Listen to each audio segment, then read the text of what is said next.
Praise the lord. ఈరోజు దేవుని మాట రోమీయులకు రాసిన పత్రిక 6వ అధ్యాయము 4-5. యేసుక్రీస్తు విశ్వాసులుగా మనము తెలుసుకోవాల్సింది ఏమిటంటే, ఆయన ఎలాగైతే మన పాపముల నిమిత్తము సిలువలో మరణించాడో మనము కూడా మన పాత స్వభావమును మరణింపచేయాలి. అంటే పాపమునకు మనము మరణించాలి, అనగా బాప్తిస్మము ద్వారా పాత స్వభావమును సమాధి చేయాలి.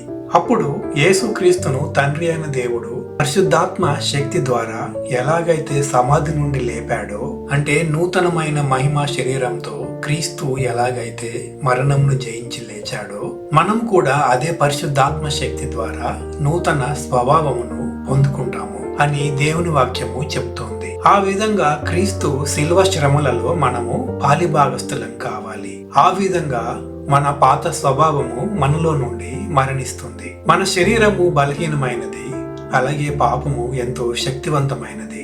కానీ దేవుని ప్రేమ, ఆయన పరిశుద్ధాత్మ శక్తి అంతకన్నా బలమైనవి. కనుక ఇది మనకు అసాధ్యమైనదేమీ కాదు. పరిశుద్ధాత్మ దేవుడు తన నడిపింపును మరింతగా మనకు అనుగ్రహించునుగాక. ఆమేన్.